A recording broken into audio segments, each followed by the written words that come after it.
Main చేశాడు. ఆయన shop ఉదయానికి పాడు చేశాడు.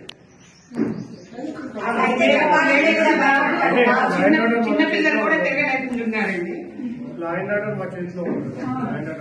పోలీస్ డిపార్ట్మెంట్ అంటే మీరు కాంటాక్ట్ చేస్తారు ఆడపిల్లలకి సంబంధించి పోలీస్ డిపార్ట్మెంట్ అన్నది కాదు మేడం. మేము 60 years మేము పోలేము అనమాట. అటు ఈవినింగ్ 6 తర్వాత అక్కడ జిమ్ కాడ చూసినా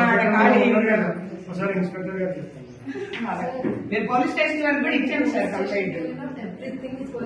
అమ్మ నేను దీని గురించి స్పెషల్ గా చెప్పాలనుకుంటుంది ఏంటంటే మనం ఒకరి మీద డిపెండ్ కావద్దు. మనం నచ్చున్నామంటేనే వాళ్ళు పారిపెట్టట్టు ఉండాలి.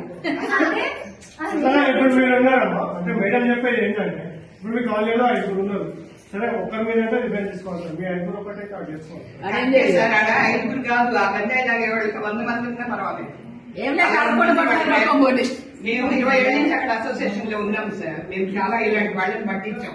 దొంగలు పట్టిస్తే వాళ్ళు ఒక 4 అడుగులు తీసుకెళ్లి వాళ్ళ జోబుల్లో డబ్బులు తీసుకొని వదిలేస్తారు.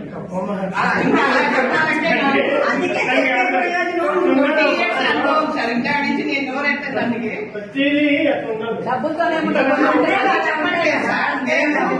అలాంటి చాలా బయటకు తీసుకొచ్చాము. మా చిన్న పిల్లలు ట్యూషన్కి వెళ్ళాలంటే ఒకప్పుడు పోలీస్ దగ్గరికి వెళ్ళాలంటే భయం ఉంది. పోషన్ వెళ్ళాలంటే భయం ఉంది. కొంచెం ఎవరు తప్పు చేసి అడగాలంటే భయం ఉంది. కానీ ఈ రోజు